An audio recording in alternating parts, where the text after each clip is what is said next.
Bonjour, je suis Nzoï Averti de la Misère, président de l'ONG Espace Opoko. Il y a de cela 8 ans que nous nous sommes lancés dans une aventure improbable. Cette aventure a commencé avec un simple constat. Comment expliquer que depuis la nuit des temps, aucun élève autochtone du district de Bambama n'avait jamais atteint le cycle du lycée? Comment expliquer qu'un peuple qui possède de parfaites connaissances de la forêt n'ait jamais été consulté sur des questions liées au changement climatique dans notre pays? Comment expliquer que les autochtones ne soient jamais consultés sur des questions où les lois les concernent? Au lieu des réponses, naturellement, ces questions ont plutôt généré un torrent d'autres questions. Il me fallait alors agir. D'où la création de l'ONG Espace Opoko, dont la mission principale est de donner les mêmes chances de réussite scolaire aux enfants autochtones. C'est pour cela que nous nous sommes lancés dans un vaste programme de scolarisation des enfants autochtones. Ce voyage improbable, disais-je, nous a amenés à participer à l'initiative de jeunes leaders africains mise en place par le gouvernement américain aux États-Unis. Ce programme nous a permis de rencontrer des brillants autres jeunes africains qui travaillent dans plusieurs domaines de développement social en Afrique. Grâce à ce programme, nous avons tissé des alliances stratégiques avec des organisations américaines comme Pax Peak Habitat for Humanity dans le Colorado aux États-Unis. Ensuite, ce voyage nous a menés plus proche de mon Congo natal, c'est-à-dire en Tanzanie, pour participer au programme de l'Institut Nelson Mandela pour les études du développement. Là-bas, j'ai reçu de nouvelles connaissances et tissé d'autres alliances stratégiques.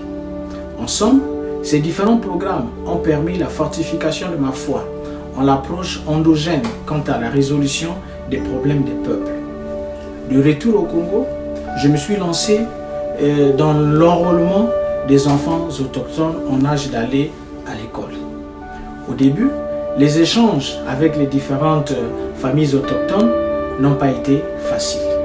Car, en amont, il fallait rassurer ses parents de la création d'un environnement propice à l'éducation, tout en évitant d'un côté des stigmatisations et de l'autre des marginalisations dans les différentes écoles de notre communauté. Pour cela, nous nous sommes lancés dans des entretiens avec des enseignants et des élèves pour qu'ils nous accompagnent dans cette démarche d'assainissement de l'environnement éducatif afin de permettre une inclusion réussie des enfants autochtones dans notre communauté. Ensuite, nous avons débuté avec l'inscription scolaire de 10 enfants autochtones. De 10, nous sommes passés progressivement à 17, 26, jusqu'à atteindre 68 actuellement, inscrits dans 4 écoles différentes. Sans surprise, les résultats n'ont pas tardé à tomber. Nous avons eu les 4 premiers lycéens autochtones dans la communauté. Nous avons eu les 2 premiers autochtones admis au concours des eaux et forêts, qui fera d'eux les premiers fonctionnaires autochtones de toute la communauté. Avec ces résultats, nous avons brisé en réalité le premier mythe qui consiste à dire que même en face des opportunités, les autochtones choisiront toujours de rester dans leur environnement naturel.